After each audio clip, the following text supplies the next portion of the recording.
Hello everyone and welcome to another MATLAB tutorial video. In this video we will be covering machine learning for data science using MATLAB. If you enjoy the video, Dr. Newman Assam has been kind enough to offer coupons to get into his Udemy course. And in the course you will get another 8 or so hours of on-demand video, 6 articles, supplementary materials, source code, and a certificate of completion. And all you need to do is use the coupon code YouTube channel. I'll also include a link in the description to this video. And to me that's a phenomenal deal, especially if you're a student, you're an engineering or a data science student, and you need help with your homework or a project or just have some general questions.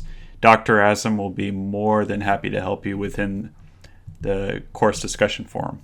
And if you want the complete MATLAB course bundle, you can head over to my website and you will get this and 5 other courses for only $19. And we're going to be moving the price of this bundle up a bit, so make sure to enroll by the end of the week to lock in this deal. As with all my other tutorial videos, I will include links to additional information in the description of this video, as well as timestamps for this tutorial video. Thank you for being here with us, and let's get started. Hello and welcome to the course of Machine Learning for Data Science using MATLAB. My name is Dr. Newman Assam, and I would like to extend a huge and warm welcome into the very first tutorial in this course. This tutorial is designed to tell you a bit about the course and what to expect in the upcoming tutorial, so that you are better prepared and you fully enjoy the journey and get the most out of this course. So let's have a look what this course is all about. Machine learning is very broad, and becoming an expert in this field it can be quite challenging. In this course, our main focus is on 2 major branches of machine learning algorithms, that is, the classification algorithms and the clustering algorithms. Alongside with this, we also cover topics in data preprocessing and dimensionality reduction. Inside each section you will find many algorithms and their implementation in MATLAB. For each and every algorithm that we cover, we will have 2 main components. First, we will provide an intuition tutorial and then implementation in MATLAB tutorial. The intuition tutorials enables you to grasp the key ideas, notions, and give you a reasonable insight into the underlying mechanics of the algorithm without digging deep into the complicated mathematical formulas and computations. In other words, it provides an understanding at the very philosophical or intuitive level. It is important to have the intuitive understanding so that you are aware of what you are doing and how it is being done. A good example would be that of an oven or refrigerator. You don't need to know all the inside mechanics of these, but you should know how to turn them on and how to set the temperature of the refrigerator and use the proper functions of the oven, such as baking and warming foodstuff, so that you can use it effectively. After the intuition tutorial, we will cover the practical side of the algorithms using MATLAB. I will not only show you how to code the machine learning algorithms using MATLAB, but I will also provide takeaway templates that you can use to analyze further problems. In addition to this, I will also show you how to evaluate the performance of the algorithms on some sample data sets so that you are in a better position to decide which algorithm best suits your data. We will also see how to visualize the results of different algorithms, and that is my favorite part in this course. All the code templates and datasets are included in the course material. It would also be useful to mention that MATLAB is one of the most fundamental computer languages for engineers and scientists and is also frequently used by top machine learning research groups worldwide. It has thousands of built-in functions and capabilities, which makes the implementation easy and fun. On top of that, it has a very rich online community of contributors where you can get help almost instantly. Currently, we do not have a comprehensive course on MATLAB that is available online for machine learning, and this course intends to fill this particular gap. One important question: who am I? I am Dr. Newman Assam, and I have a PhD in machine learning with focus on topics including rough sets, game theory, and decision making. Currently, I am working as assistant professor in computer science. I have over a decade of experience in MATLAB and machine learning. I am teaching online courses of MATLAB with over 10,000 students from different learning platforms, including Udemy, Stack Commerce, and others. During my research, I have worked on many machine learning problems related to application areas of text processing, malware analysis, bioinformatics, recommender systems, and medical decision making. By taking this course, you will learn first, how to implement different machine learning classification algorithms using MATLAB, how to implement different machine learning clustering algorithms using MATLAB, how to pre-process the data before analysis, when and how to use dimensionality reduction techniques, take away code templates, visualization results of algorithms, decide which algorithm to choose for your data set. Finally, I do not expect any prior knowledge of MATLAB. We will do all the stuff from the very scratch. This course will boost your machine learning skills, and I am quite excited to have you in this course. I also plan to constantly add material based on your feedback, so do not forget to provide useful feedback at the end of this course. I cannot wait to see you in this course, and I'm quite excited about this, so see you in the course. Hello and welcome to the very first tutorial in the machine learning course. In this tutorial, we will introduce you to the MATLAB software and some of its very basic functions. So when you first open the MATLAB, you will encounter a graphical user interface like this. Here, there are several components of this graphical user interface, so let us look at them one by one. So this main portion, which has the significant portion, which covers the significant portion of this graphical user interface, is called command window. This is where you can write your own commands and run your scripts as well. Here, this is called the workspace. So any variables that we are going to manipulate in our scripts and in our code, they are going to be over here, and you can view the current variables here in the workspace. This portion, it is called the current folder, and it contains the location, the directly location of the folder which contains our scripts that we want to currently run and execute on the MATLAB software. Of course, there are so many other options, and explaining each and every one of them will take significant amount of time, so we rather do not explain all of them, and we only explain the ones that are very much relevant to us. And the ones which we will be using in our course, we will explain it as and when they appear within the course material. For now, the most important thing that we want to mention is this option, which creates a new script. So whenever we are going to write a code, we are going to select this option, and then we are going to write some code over here. Right? For example, we can say x equals to rand 5, and then we will run this code by clicking this button, which is the run button, and then we can see all the results on this command window. So whenever we execute certain code, all the results are going to appear over here. So anything that we want to manipulate in the MATLAB software, ultimately it is going to be stored in some sort of a variable. So what's a variable? A variable is a container which is able to store some kind of data for us.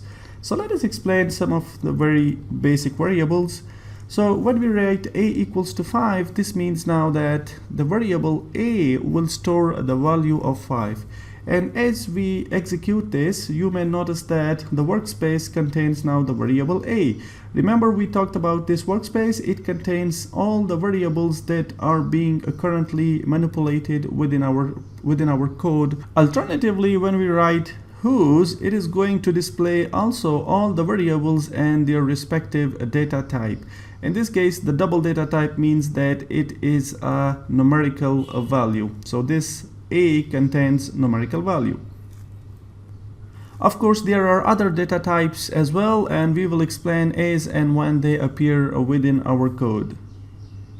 Alternatively, we can also execute the very same code by going into our editor and write a equals to 5. So when we run this code, it has it will ask us for saving this file first. So let us say we save it, and when it executes, it performs the same as it performed on the command window. There is, however, one important point that you should note, and that is that whenever we put a semicolon at the end of a particular statement, then it's not going to appear on the command window. And when we remove this semicolon, then it's going to appear on the command window. One of the essential philosophy of MATLAB is to manipulate each and everything in terms of matrices. So each and every variable that we want to manipulate on the MATLAB software, it is going to be represented in terms of a matrix. For instance, when we write a equals to 5, so it shows that the size of this a, which it treats as a matrix, is of size 1 cross 1. Alternatively, if we want to have multiple items within a, right, so we can use the square brackets, and inside the square brackets we can insert individual items, and now the a is of size 1 cross 2. So means that a is a matrix of size 1 cross 2. And if we want to access the individual element of this a, so we can say 1 comma 1 within the smooth braces, and then it is going to return the first element for us. If we want to access the second element of the same matrix, we can say 1 comma 2 and so on. Now, alternatively, a can be a multidimensional matrix. And now in this case, the size of a is 2 comma 2, and in order to represent the second row, it is separated from the first row based on this semicolon. Now a has a size of 2 cross 2, and we can access the individual elements of this a again by using the smooth brackets, and we can access the second element, that is the second row first column element, that is 5, by writing a 2 comma 1, and we can access that particular element. Another beauty of MATLAB is that it contains thousands of built-in functions, and the philosophy behind those built-in functions is to abstract away complicated operations, and the MATLAB does those complicated operations on your behalf, and then it returns the results to you. We will see many different machine learning built-in functions in the upcoming lectures, but for now let us concentrate on some of the very basic functions that we will be needing in the upcoming lectures. So one of those built-in functions is called the min function. So whenever you are going to pass to it a certain variable such as a, it is going to return the minimum value corresponding to all the columns. So the matrix a, when we pass to it to this minimum function, it is going to return the column-wise minimum value. Similarly, there is a max function which is going to return the column-wise maximum value. And if we want to return the minimum of all the matrix, so we can call this function twice, and then it is going to return the minimum value across all the matrix. Similarly, there is another function that is called size, and this size returns two pieces of information to us, and those two pieces of information are the rows and columns. So this contains now the rows, and this contains the columns of this particular matrix A. We also have a function for computing the mean, and whenever you pass to it a certain matrix A, it is going to return the column-wise mean corresponding to that particular matrix. Again, there is another very useful function that is called the length. And whenever you pass to it a certain matrix, it is going to return the dimensions which has the highest length. Of course, there are thousands of other built-in functions, but we are not going to discuss all of them. We are going to discuss only those that are relevant to us in order to study the machine learning aspect on the MATLAB software. I think that's it for it. This will give you a boost, and this will give you a quick start in order to apply MATLAB in our upcoming lectures. So more interesting stuff is coming our way. Do come back to cover that, and until then, enjoy machine learning. Hello and welcome to part 1, data pre-processing. We have to start with this part because it is an essential step in building and making machine learning models. So if there is no data preprocessing, your machine learning models won't work properly. It is just like preparing for a long travel or trip. So in order to fully enjoy the trip, you have to do some extra homework before the trip. That includes preparing your itinerary, book your flights, search out for hotels, prepare your luggage, and so on. Of course, that is the boring part, but in order to fully enjoy the trip, you have to prepare well for that. And if you prepare well, then your trip and travel will be hopefully memorable and amazing. So it is very much the same for your machine learning journey. We have to prepare some stuff before actually applying the machine learning models. This extra preparation or work happens to be data preprocessing. Although this part might be boring for some of you, but we are doing this to make sure that we have a maximum fun later on in this course when we build the machine learning models.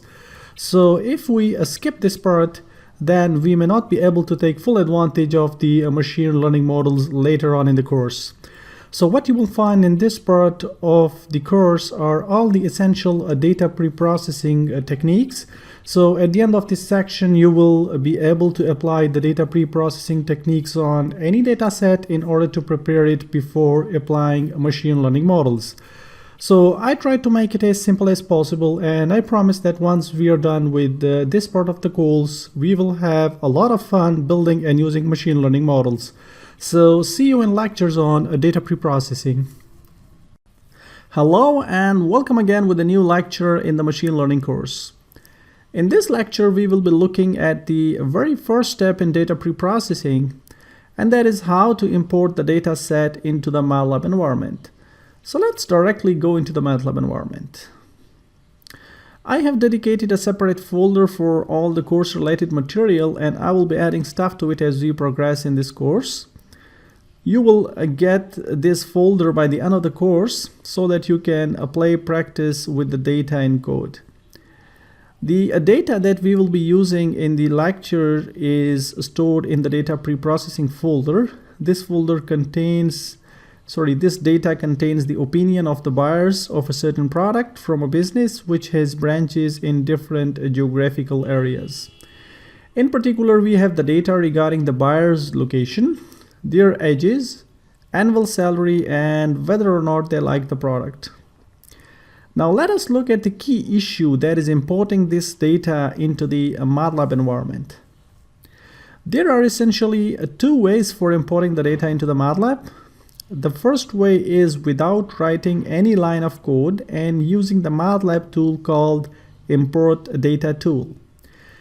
You will find this under the Home tab over here. When you click it, it will ask for the directory location of the file containing the data. So we need to browse to the exact location where data is located. In this case, it is in the folder Machine Learning for Data Science using MATLAB, and then in the subfolder Data Preprocessing. So when we select it and open it, you will notice a new window displaying the contents of the data. Now here we have some observations. First, the MATLAB is going to recognize the data in each column automatically based on the contents of the data in each column. So you will notice that the first column is recognized as text, and the second and third columns are being considered as numbers, while the last column is being recognized as text again. The second observation is regarding the names of the variables. So by default, the MATLAB is going to treat the first row values as the variable names, provided there are textual data within that row. If there is no textual data and all the data in the first row is numeric, then in that particular case, the MATLAB will assign the default names to the columns which are var1, var2, var3, and so on. Finally, if some of the data in the first row is numeric and some of it is non-numeric, then in that particular case, the numeric data will be given the default names of var1, var2, and so on, and the non-numeric data will be given the name as date of the numeric value present at the specified location. So in summary, there are three possible options in this case. You may also notice that there are some cells which have a different color compared to the other cells. Such cells represent the data which is missing. There can be several reasons for missing data, such as missed information, or the equipment which was used for gathering data may have improper function, or many other reasons. We will see that later on how to deal with missing data in this section. For now, we just note that the cells with different color compared to the other cells containing missing information, and when we move our cursor to these locations, a text containing the NaN will appear over there.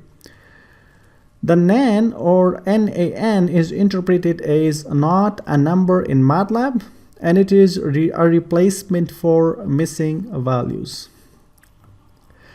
Now let us come to the most important point, that is how to transfer the data into the MATLAB environment so that we can perform operations over the data. For this purpose, we need to go to this option, which is import data. Here you may find several available options. In this course, we will be using the option of table. This is because the machine learning models we will be building later on in this course requires this particular data type. A key and essential advantage of table data type is that it can hold different types of data, such as numerics and textual data. When you select the table, make sure that the first row, which contains the variable names, are not selected. If you select that, it will also be treated as part of the data, which will lead to incorrect results. So make sure that the first row is not selected. Finally, you need to click on the import selection button, and it will import all the data into the MATLAB environment. You may notice a variable in the workspace, right, with the type table. This variable will have the same name as the file from which we have extracted our data. The table will contain all the data, and you can access the individual rows and columns of this table variable. So you can view the contents of the table by writing the name of the variable containing our data, that is in this case data, and it will display all the contents of the table. Finally, you may notice that the missing values in the data are being assigned the value of NaN, which means that these values are not numbers and were missing in the original data. So now let us look at the second method for importing the data into the MATLAB environment. So let's go straight into the MATLAB. Right, so we need to consult the command window for this purpose, and we need to use the read table function for this purpose. Please note that the functions are very commonly used in MATLAB, and there are thousands of built-in functions that the MATLAB provides for performing different tasks and operations. So the function we will be using in this case is the read table function. This function will take the location of the data set as an input, and it will return the data set to us as an output in the variable data.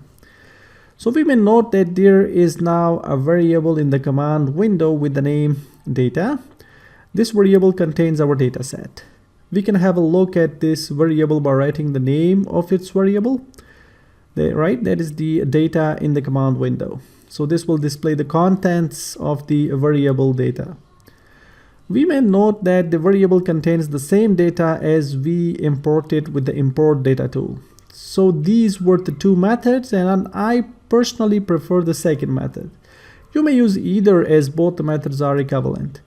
In the next few lectures, we will be covering more exciting stuff on the data preprocessing, so stay tuned. Hello and welcome again with a new lecture in the data preprocessing section of the course. In the last lecture, we learned how to import the dataset into the MATLAB environment. There we made an observation that there may be cases where the data may contain some missing values. So in these lectures, we go a step ahead, and we will be learning how to deal with missing values within the data. The very basic, although may not be necessarily useful technique, is to remove the entire row or column containing the missing values. We will discuss the pros and cons of this in the later part of the lecture, But for now, let us learn how to delete a row or column containing missing values. We need to use the built-in function called rmmissing for this particular purpose. So the function is abbreviated as remove missing. That is, rmmissing equals to remove missing. This function needs the data as an input, and it will return the data with no missing values as an output. In this particular case, the output will be stored in the variable complete underscore data, which do not contain any missing values. When we do not specify any additional argument, then by default, this function is going to delete all the rows containing missing values. We can have a look at the data to make sure that the two rows containing the missing values are being deleted. Let us now learn how to delete the columns with missing values. It is very simple again. All we need to do is to specify an additional argument to the function rmmissing. That is using the same syntax for the function, but with the second argument having a value of 2. So this will delete the column with at least one missing value. We can have a look at the output of the function and confirm that the columns with missing values have now been deleted. Now, deleting the entire rows and columns is a very basic type of strategy which can be quite costly and dangerous, as the dataset may contain very important information in those deleted rows or columns, and we may lose that in that particular case. So we need to come up with a more appropriate and better idea. So another idea, which is the actually most commonly used idea for dealing with missing data, is to take the mean across the column containing the missing data and use that value in place of the missing data. This means that for the missing value of age, for instance, we are going to calculate the mean of all the age values and use that value in place of the missing value. Similarly, for the missing value of annual salary, we are going to compute the average annual salary and use that value in place of the missing value. Let us now learn how we can accomplish that in MATLAB. We will first tackle the case of missing value in the age variable. So we need to use the built-in function called mean for this purpose. This function needs the data for which we want to compute the mean. In this case, this data is in the variable age, and we can access it by data.age. Secondly, we need to specify to MATLAB that this contains missing data and therefore omit the missing data while computing the average. This is being specified by the second argument, that is omit nan. We are all done for now. This will compute the average, which will be stored in the variable m_age. Next, we need to fill or replace the missing value with this average age, which turns out to be 37.44. For that, we need to use another built-in function called fill missing. So now this function needs the data which we are entrusted to fill in. In this case, we want to fill in the missing data in the age variable. The second argument specifies that we want to fill it with a constant, and the third argument specifies that we are filling it with a constant value that equals to the average age, which we have computed earlier using the mean function, which turns out to be 37.44. Please note that we may try other options as well, such as previous and next instead of constant, and in that particular case, it will fill the missing value by considering the previous row or next row values. So this function will fill in the missing value with the mean and will return the age data with no missing value in the variable u_age. We can have a look at the u_age and verify that it does not contain any missing values. Please note that the data we have in the variable data is not being updated yet, right? So if we look at the content of the data, it still contains missing values under the age variable. Rather, we have updated the age information in the variable u_age. To properly update our data, we need one more statement, and that is data.age equals to u underscore age.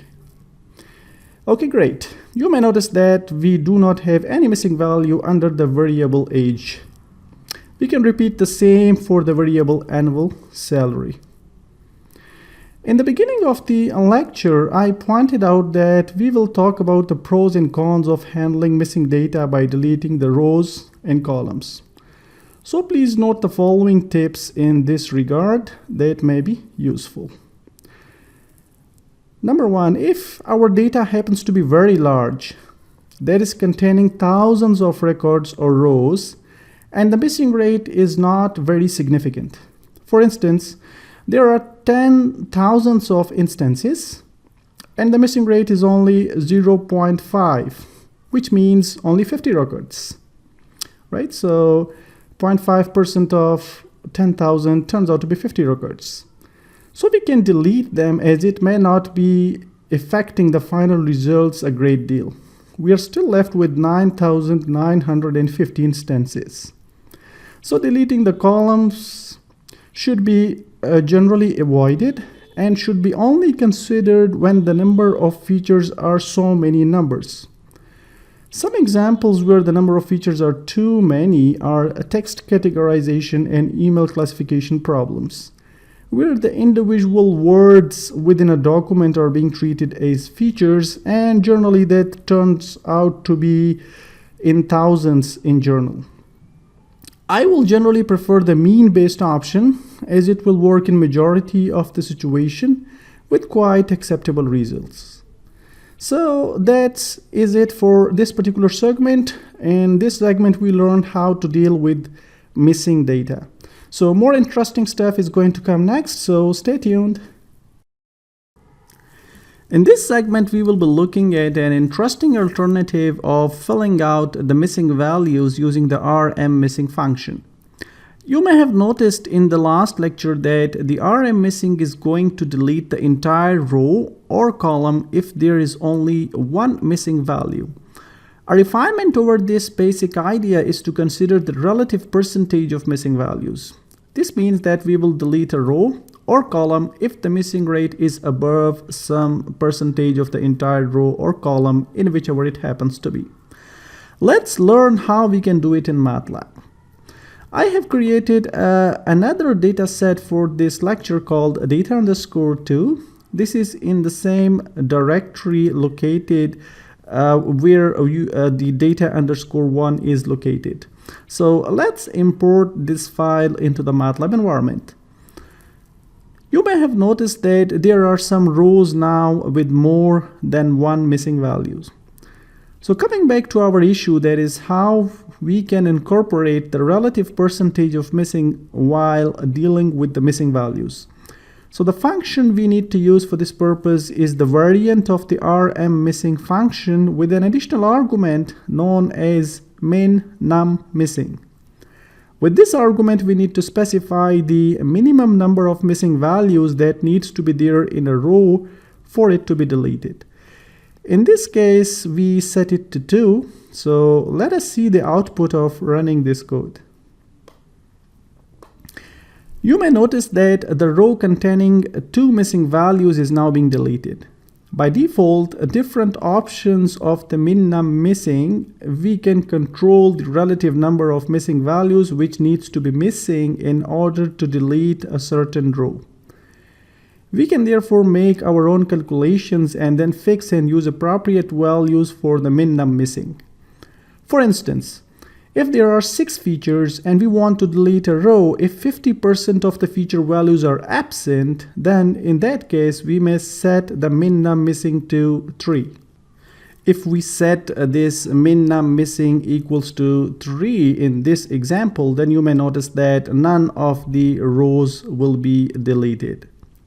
Alternatively, if we are interested in applying the very same procedure over the columns, then we need to specify an additional argument with a value of 2 before the min_num_missing. So the syntax will look like this. You may notice that the 2 columns are now being deleted. If we set in this example the min_num_missing to 3, then in that case none of the columns will be deleted, because none of the columns specifies that particular or satisfies that particular criteria. Let's now look at another interesting scenario where we may encounter a non-numeric variable having missing value. I have created another data set for this purpose with the name data_3, and you can locate it under the same directory where we are currently in, where our other data sets are residing. So let us import this data set.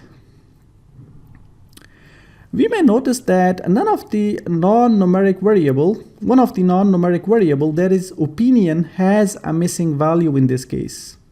We also observe that in contrast to numeric values, where the value of nan is assigned to missing values, an empty string is assigned to a value with the textual data where it is missing, right?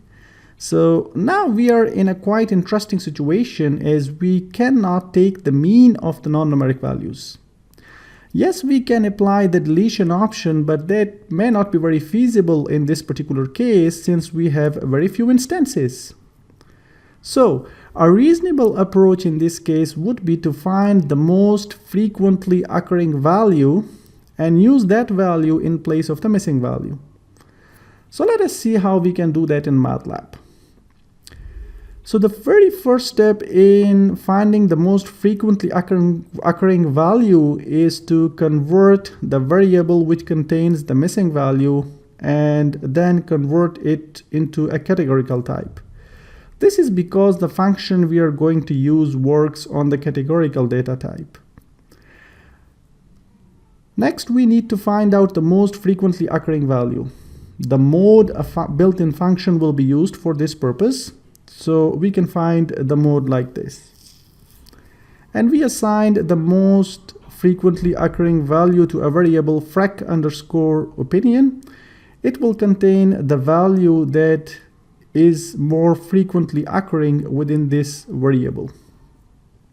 Next, we need to replace the missing value with the frequent opinion that is not liked. Can you guess what function we need to use next? Yes, that's right. We need to use the fill missing function. Remember, we used it in the last lecture, so you should be familiar with its syntax. So the syntax will look like this, and this will create a new variable opinion with no missing value. We can check it by looking at the contents of the variable opinion. Please note that we need to convert the frac_opinion to appropriate type so that it becomes compatible with the function fill missing. For that, we convert it into string data type. Can you guess what is the last step?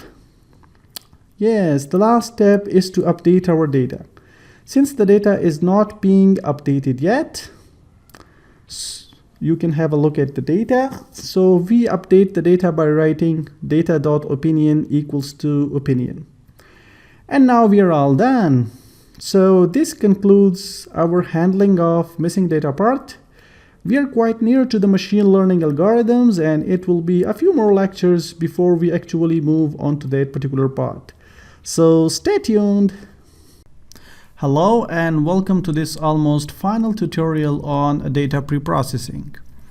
I am really looking forward to start making and learning the machine learning models with you, but before that we want to make sure that we prepare our data well to take full advantage of the machine learning models. And once we are done with that, it's going to be lots of fun and enjoyment. We just need to hold on for a few more tutorials and then we will be good to go. In this lecture, we will be talking about feature scaling, which is a very important step in data preprocessing. Let us explain what it is and why it is important. I have created another data set for this lecture called data_4. This is in the same directory location as the data_1 is located. So as a first step, let's import this file into the MATLAB environment. Okay, so let us focus on the two variables or the two columns containing the numerical values, that is the age and the annual salary. It is quite obvious that the two variables are not on the same scale. The variable age takes values between, let's say, around 27 to 50, while the annual salary takes on the values in the range around 48,000 to 83,000. The age are in 2 digits while the salaries are in 5 digits. So since the two variables are not on the very same scale, this will lead to issues in the machine learning models. And that is because due to the very nature of many different machine learning models, a lot of machine learning models are generally based on some form of distance measure, such as Euclidean distance. I believe you would have came across the Euclidean distance in your high school. The Euclidean distance between 2 points is the square root of the sum of squared differences of the coordinates of the 2 points. Here we have a very similar situation. We have two coordinates representing the age and annual salary. This means that you may consider the x coordinate as age and the y coordinate as the annual salary. So if we compute the distance between any two records or points in this case based on the age and annual salary, then in that case the distance will be dominated by the annual salary since its scale is in 5 digits. So to confirm that let's do a quick example. Okay, consider the rows, the records at row number 10 and row number 9. Let us compute the difference between their ages. Okay, it turns out to be around 15 in value. Now let us compute the difference between their respective salaries. Okay, it turns out to be around 4,000. Now let us compute the squares of the two values. So when we take the sum of the two values to compute the Euclidean distance, we see that it is going to be dominated primarily by the variable annual salary. This is because the two variables are not on the same scale. So what happens is that when we try to incorporate this into the machine learning models, they will assume that the difference in age is almost negligible, and therefore the models will make their predictions and decisions based on the annual salary and ignoring the age differences. This problem can be easily avoided if we put the variables on the same scale. This means that we are going to transfer the two variables so that they are in the same range of values.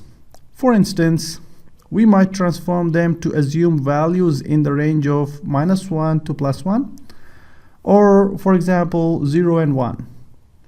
So if we are considering the case of age variable, then the minimum age will be transferred to either -1 or 0 depending on which type of feature scaling we are using, and the maximum age will be transferred to a value of 1.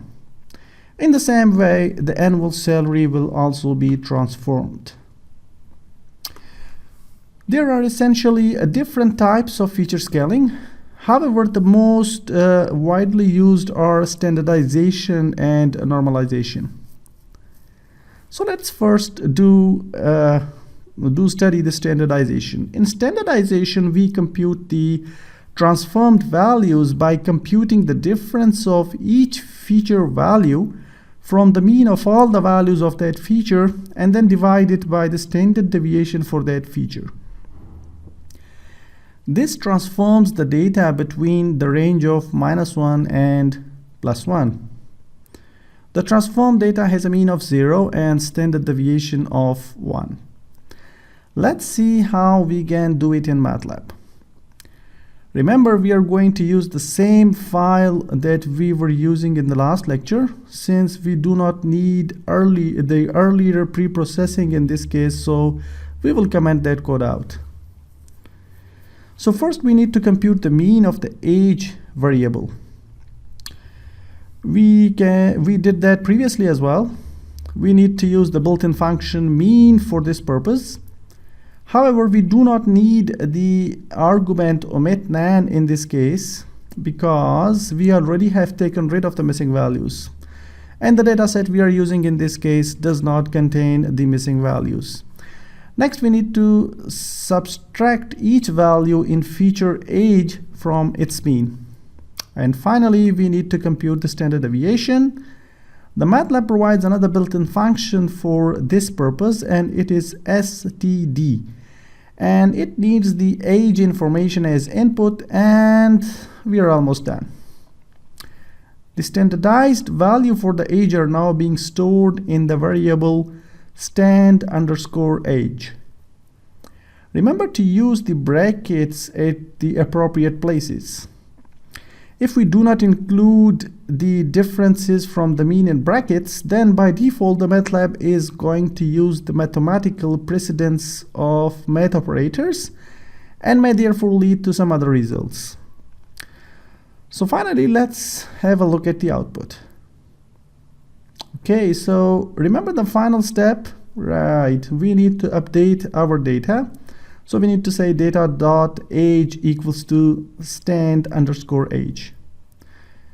In the same way, we can standardize our variable annual salary.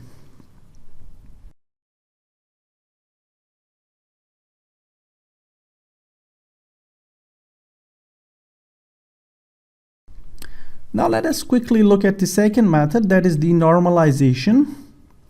In normalization, we compute the transformed values by computing the difference of each feature value from the minimum of all the values of that feature, and then divide by the difference between the minimum and the maximum value for that feature. This transforms the data between the range of 0 and 1. So let's learn how to implement this in MATLAB. First, we need to subtract each value in the variable age from its minimum value.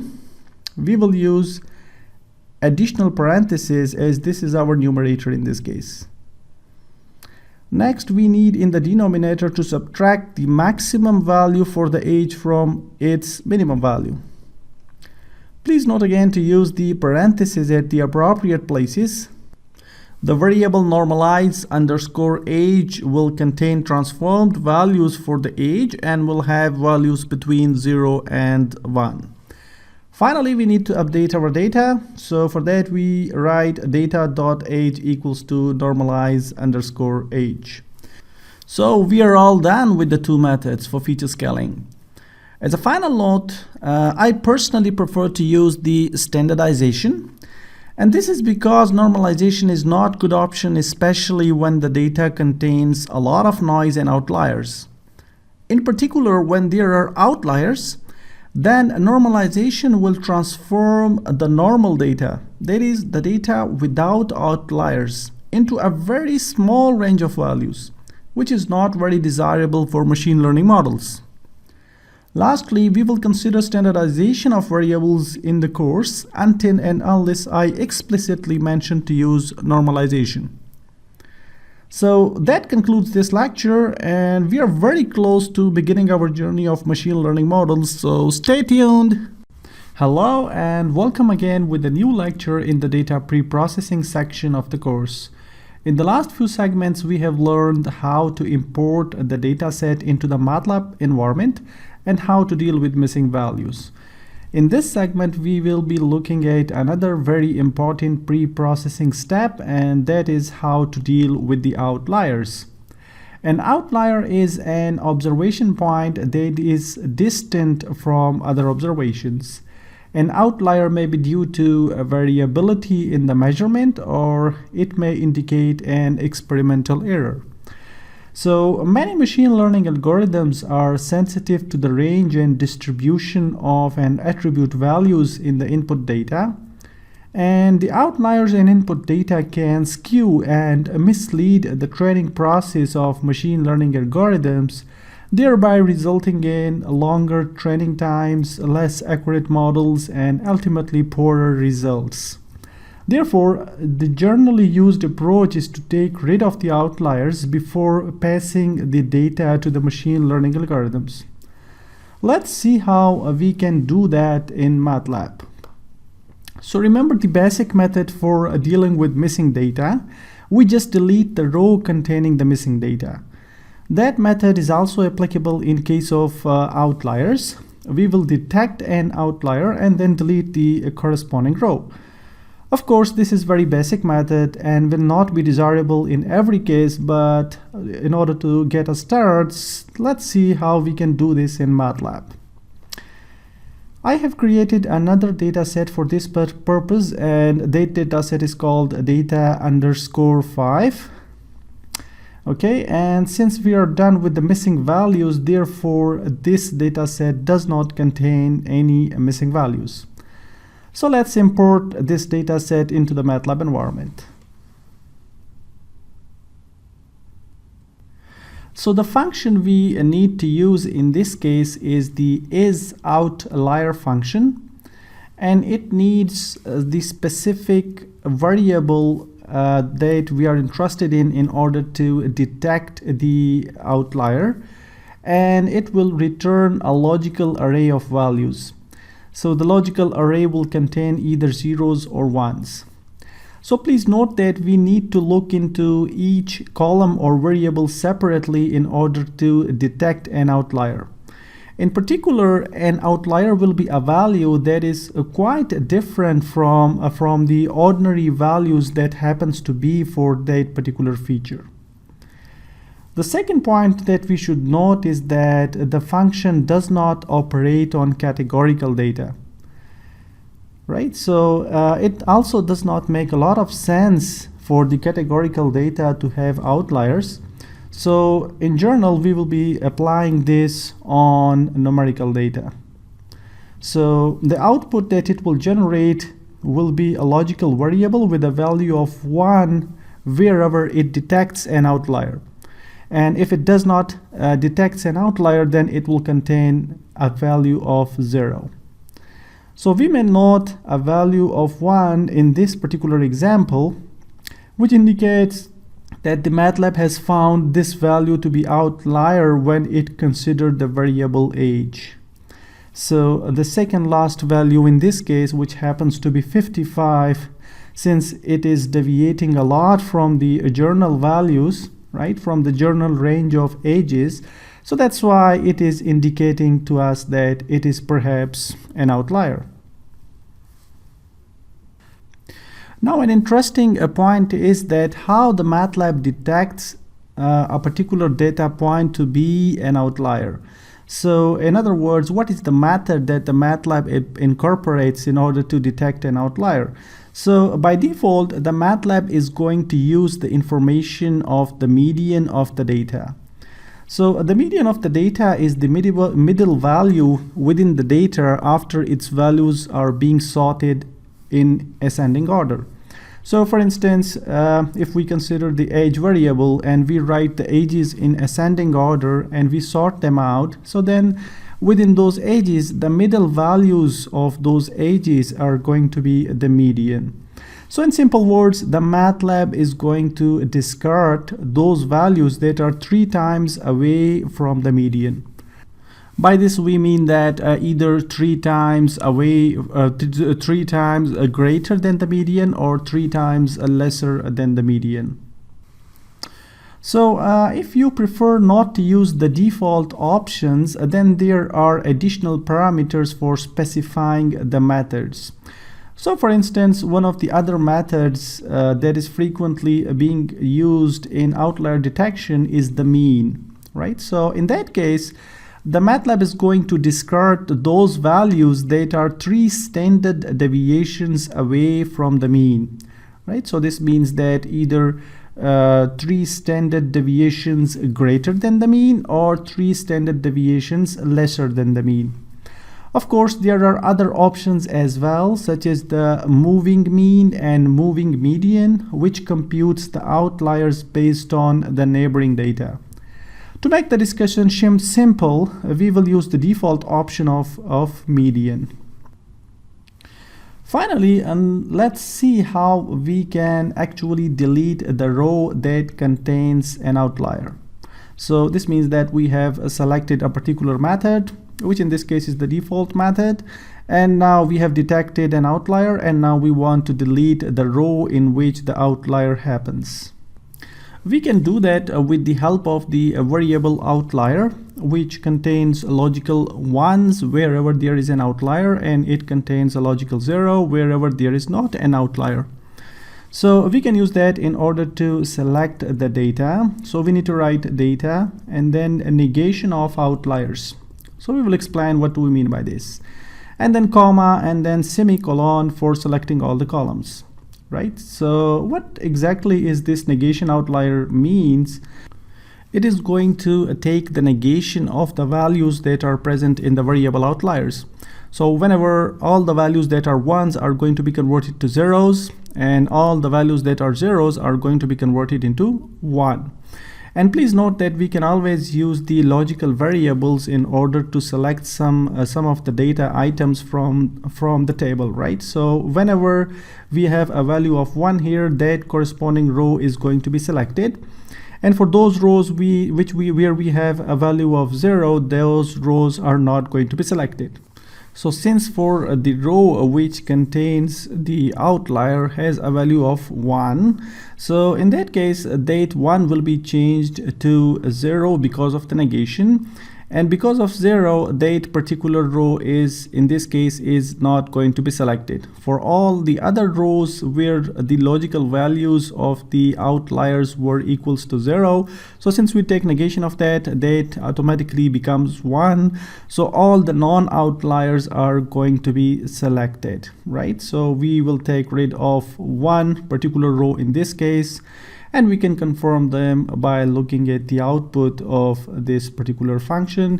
And remember, as a last step, we always need to store this data into the updated variable. So what we did so far is that we take rid of all the outliers based on only one variable, that was the age. So you can repeat the whole process for the other variable, that is the annual salary, right? And take rid of all the outliers based on the annual salary. So the take-home message here is that for each and every variable we are going to detect the outliers and then take rid of the corresponding rows, and we need to do it for all the corresponding variables. So that was it for the outlier detection using a very simple method, that is take rid of the outliers. In the next tutorial we will be looking at a more complicated version of how to take rid of the outliers. So stay tuned. Hello students, and welcome to part 2 of the lecture on handling outliers. In this lecture we will be looking at some alternate ways for handling the outliers. However, before starting that, please note that the isOutlier and the function we will be covering in this particular lecture is part of the MATLAB 2017A distribution, or the newer versions, that is 2017 or the later versions. So this means that if you are using the older versions such as the 2016A or 2016B, then in that case you may not be able to take advantages of this functionality. With this little note, let's start today's lecture. We are going to use the same data set that we used in the last lecture, and that is going to be data_5. So let's load that into the MATLAB. Okay, the method we want to introduce is that we do not want to delete the row containing the outlier.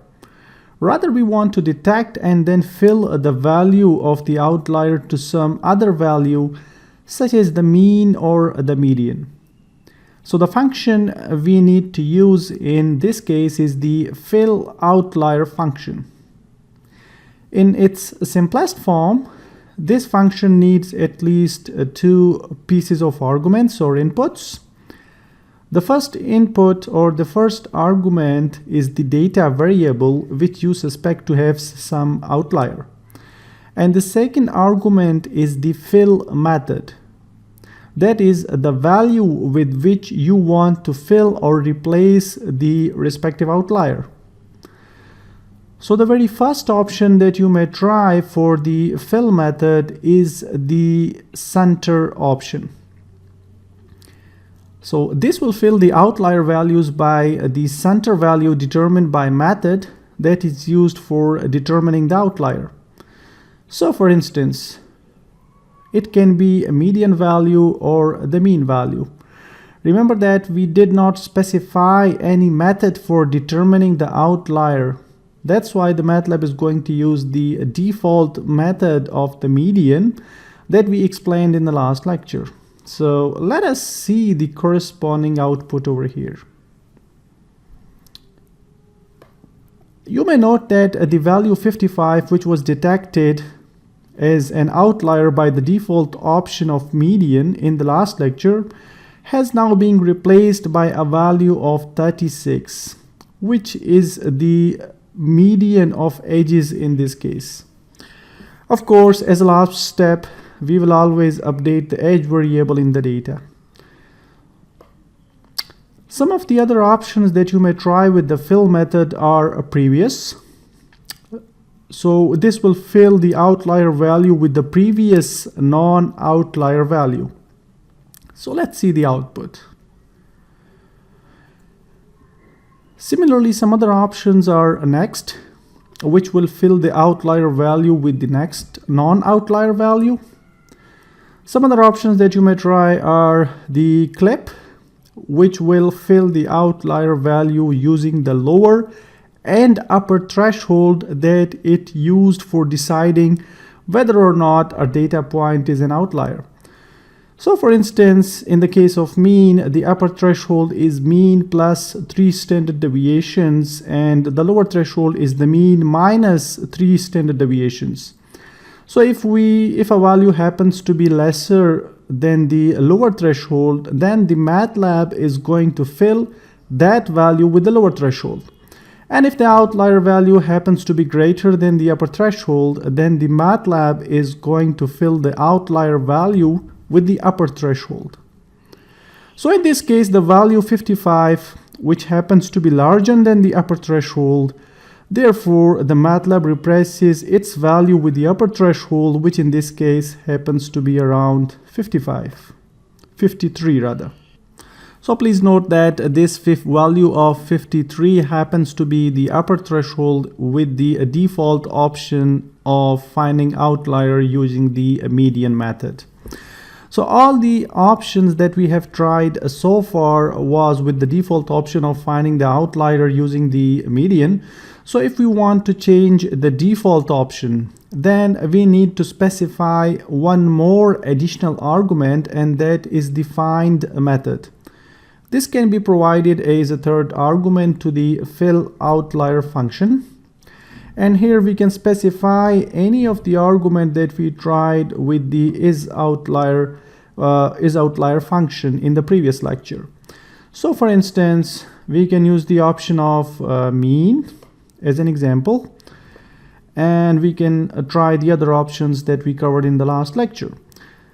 So please note that if we change the option to mean in this case, then there is going to be no outlier detected, and this is okay because the algorithm for detecting the outlier has been changed, and therefore some of the data that was being previously treated as outlier is now being not treated as outlier. So that's it for this particular segment. Hope you are enjoying the course. See you in the next segment. Hello and welcome to another lecture in the data pre-processing section of the course. We have already learned how to import the data, how to take rid of missing values, how to do feature scaling, and how to deal with outliers. And now in this lecture, we will be learning how to encode a categorical data. So the first thing we need to do is to explain why we will need to do this. So let's explain this based on the data set we are using. So I am going to open data_5 for this purpose within the data pre-processing folder. You may notice that the two variables, that is the location and opinion, happens to be categorical, or in other words, they contain a non-numeric data, while the remaining variables, that is the age and the annual salary, that happens to be numeric. So the problem is that since majority of the machine learning models are based on mathematical equations, so you can intuitively understand that it would cause some problems if we keep the textual information here, that is the categorical variables in the equations, because we would only want numbers to be there so that we can meaningfully compute the equations. So that means that we need to encode somehow these categorical variables into numerical form, right? So in other words, we need to convert the categorical variables into numbers. So before starting to encode the variable location, which happens to be the first categorical variable in this case, let us pay some attention on the values of the locations. If we simply assign unique numbers to each location, for instance, we say that US equals to 0, and for Africa we substitute 1, and for Asia we substitute a value of 2, and so on. So do you suspect any problem that could happen in this case? Okay, I will give you 10 seconds to think, and then I will explain what may be a potential problem in this case.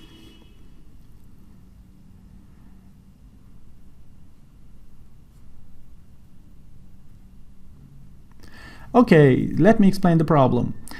Well, the problem is still the same, and that is the machine learning models are based on a mathematical equation, and that's good that we replace the text by numbers so that we can put those in the equations.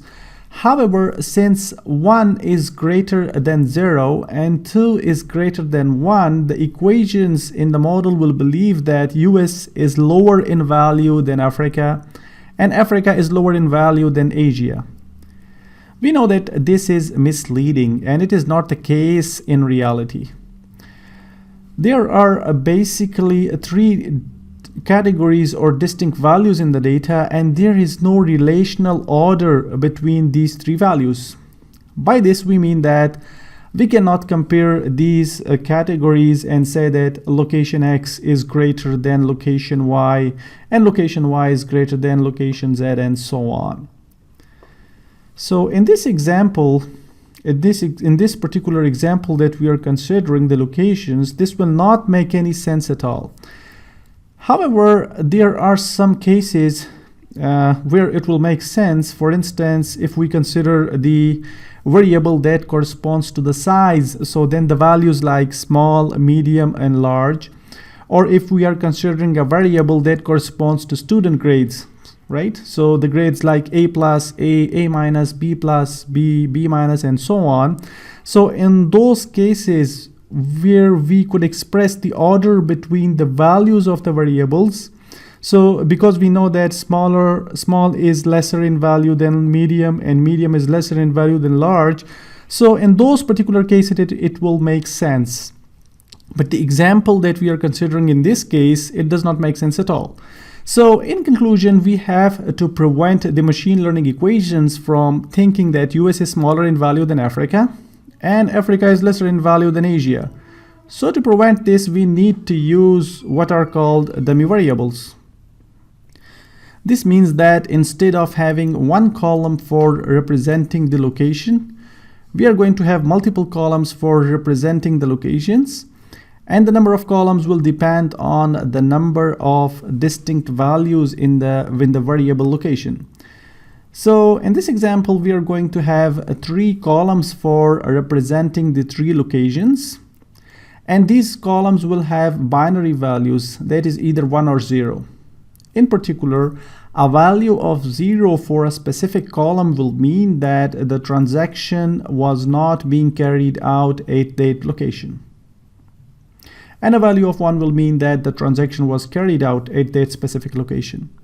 So you may note that in the first row we have the location of US. So we have 1 under the new dummy variable of US, and the rest of the values are zeros. So after introducing the dummy variable, we need to take rid of the original variable since that information is being fully conveyed by the dummy variables, and it does not make sense to keep the original variable, right? So it will be redundant in this particular case, so we need to take rid of that. So let's see how we can do this for the variable location in MATLAB. The very first thing we should note is that there is no built-in function in MATLAB which will do all of this in one shot. So this means that we need to write some code for ourselves, right? So in order to make things simple, I have already written a script and converted that to a function for this purpose. So you will find it in the data preprocessing folder under the name categorical underscore data underscore to underscore dummy underscore variables.m. So we can use this function to create dummy variables. So you don't need to worry about the internal implementation of this function and how I did this. Rather, you will just use it and it will do the job for you. So the input to this function is the data itself and the variable for which we want to create dummy variables. And the output of this function is going to be the updated data. Finally, after running the function, we need to include one more line to take rid of the variable which was being converted into the dummy variables. So for this, we need to write data.location equals to empty brackets, right? Square brackets, which will remove the column of locations from the data table, right? So let us have a look at the sample output.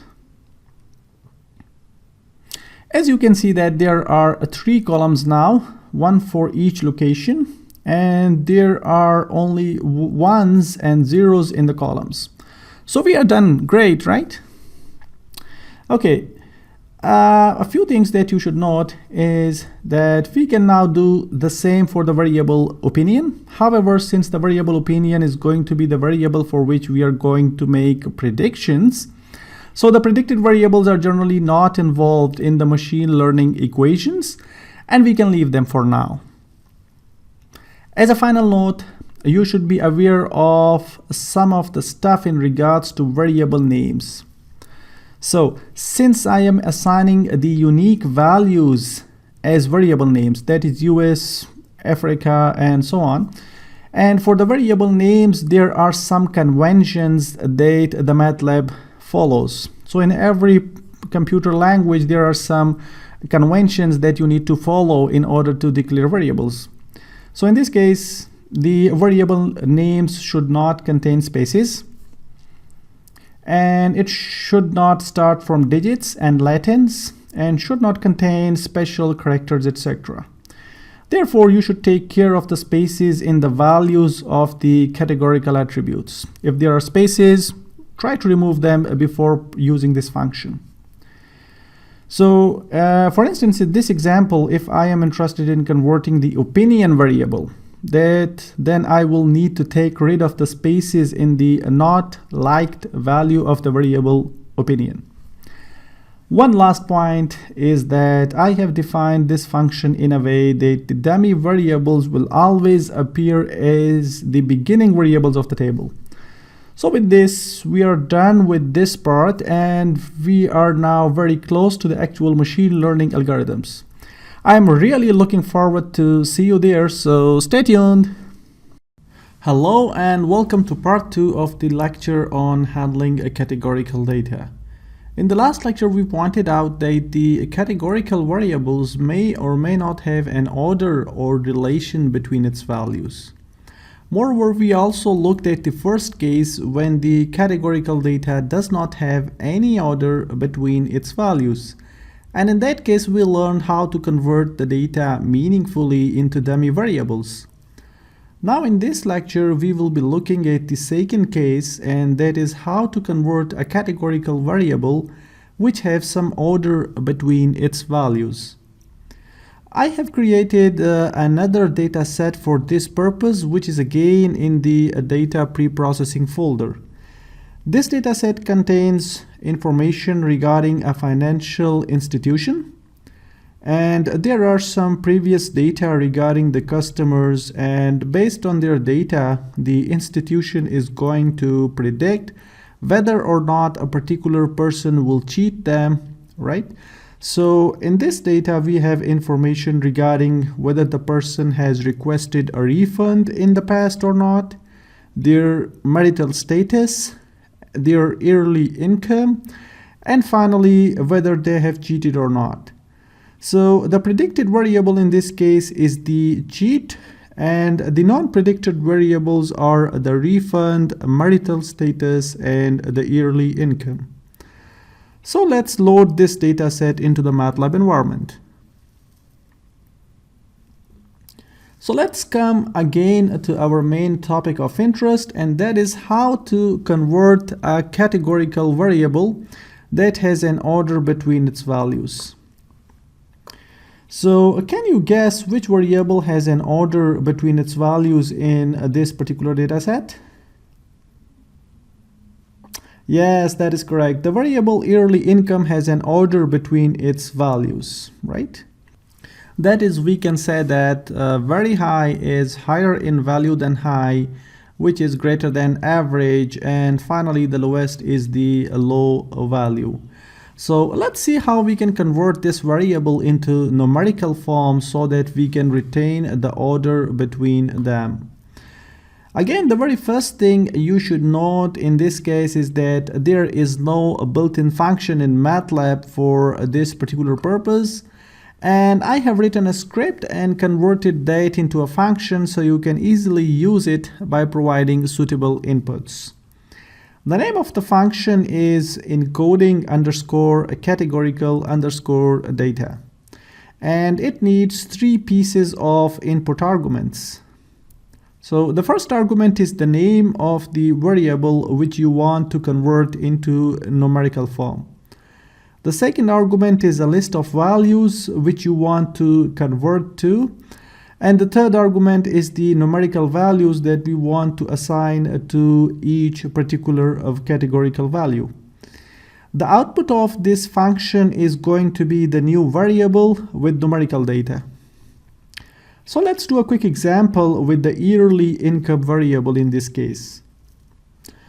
So the first argument to the function is the name of the variable. Then we need to specify the list of values, and I will suggest to order them, but it's totally up to you, and the function will work even if you do not provide the list of values in a particular order. The final argument is the values which we would like to use for each of the values in the list. In this case, the value of 1 will be used in place of the low value, and 2 for the average, and so on.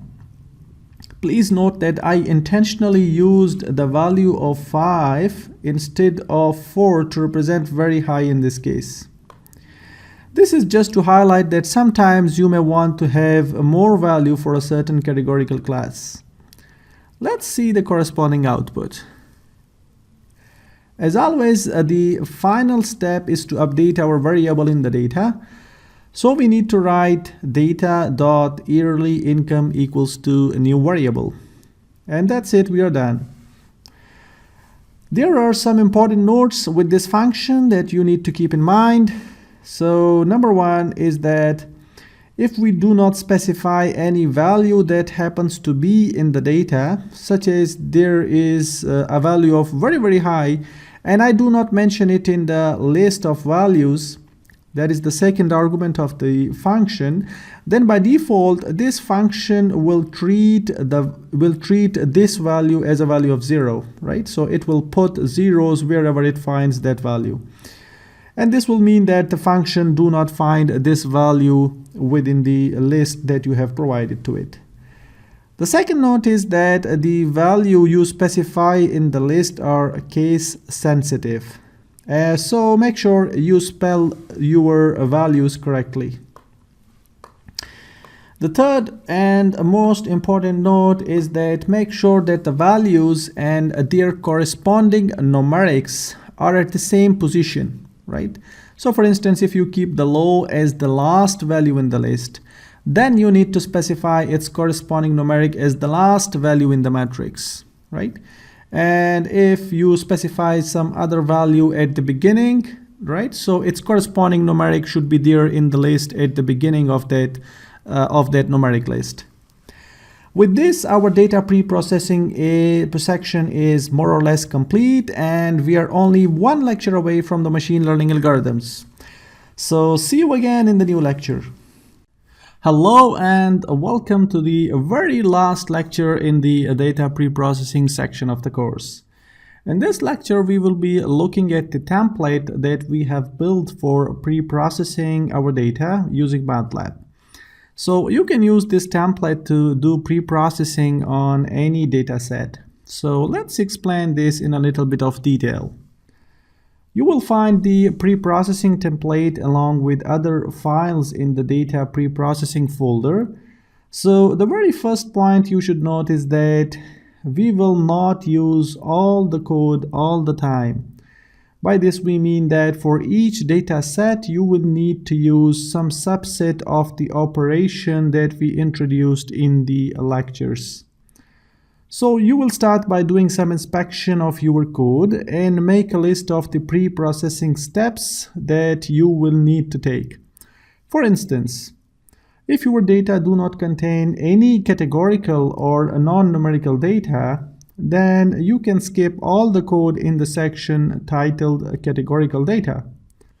So once you have selected the right pre-processing steps that you need to take for your data set, then you can uncomment that piece of code and modify it based on your data set. This means that you need to provide suitable inputs and outputs to the functions that we have discussed in the course and appropriately update your data set. As a very useful tip, if you are new to MATLAB, I will suggest you to apply one pre-processing step at a time and then inspect the output before going to the next step.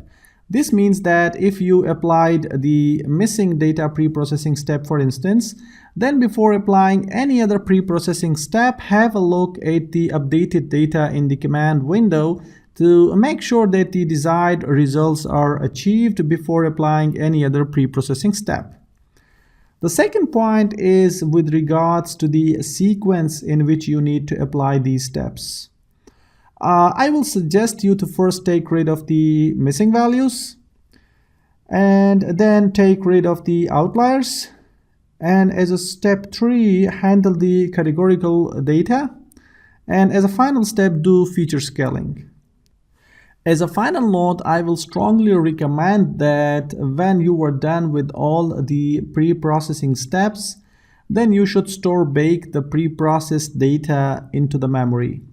For that, you will need to use the built-in function called write table. This function needs at least two pieces of inputs. The first one is the name of the variable that contains our data, and the second is the location where we want to save the file. So for instance, if we want to store the data, which in this case is stored in the variable data, so we will need to write table, then pass to it the first argument of data, and then the location, where the file will be stored as a .csv file, right, with the name of pre-processed _ data in the read drive, right, and we can check that as well. Okay, great. We are done with the pre-processing part of the course, and now we are ready to implement the most interesting part of the course, that is the machine learning algorithms using MATLAB. I am fully excited about that, and I feel that you guys should also be quite excited about that, so do come back again to see the exciting part of the course. See you again!